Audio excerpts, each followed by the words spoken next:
নারী রূপে গুণে যেটাই হোক না কেন, যদি নারী ছলনাময়ী হয়, সেই নারী কখনো উপযুক্ত ভালোবাসার উপযুক্ত হয়ে উঠতে পারে না। কারণ ছলনা সবাই করতে পারে, ভালোবাসা পাওয়ার যোগ্য সবাই রাখে না। আমি যাকে ভালোবাসি বা তোমাকে যখন ভালোবেসেছিলাম, তখন আমি তোমার রূপ বা তোমার অন্য কিছু দেখে ভালোবাসিনি। কেউ কাউকে যখন ভালোবাসে তখন সেটা হয়তো কিছুটা হয়তো তার চোখের মায়া, মুখের মায়ায় পড়ে ভালোবাসে বা তার আচার আচরণে ভালোবাসে।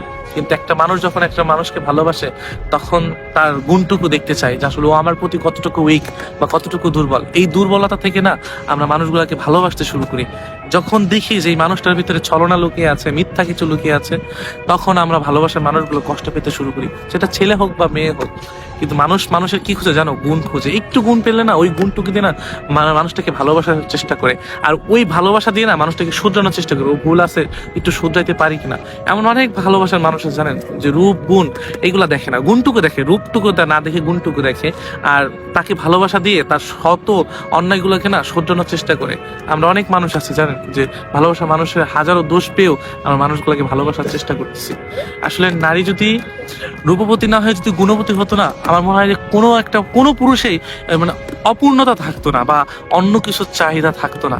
আসলে সবাই মানে মানে গর্ব করে বলতে পারতো যে আমি একজন মানুষ পেয়েছি, যে মানুষটার ভিতরে গুণ আছে, যে মানুষটাকে আমি ভালোবাসতে পারি, যে মানুষটা আমাকে বুঝে।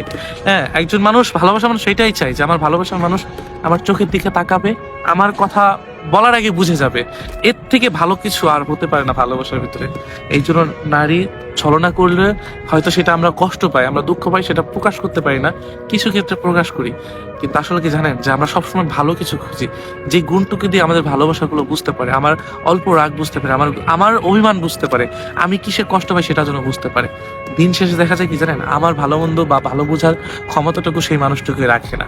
এর জন্য সেই মানুষটা যদি রূপবতীও হয়, তাতেও কোনো ভালোবাসার মানুষের কিছু যায় আসে না। আমরা সবসময় চাই যে একজন মানুষ আসুক, যে মানুষটাকে ভালোবাসতে পারে। তোমাকে আমি জানি না তুমি কতটুকু রূপবতী, কিন্তু কিছুটা গুণের জন্য আমি ভালোবেসেছিলাম।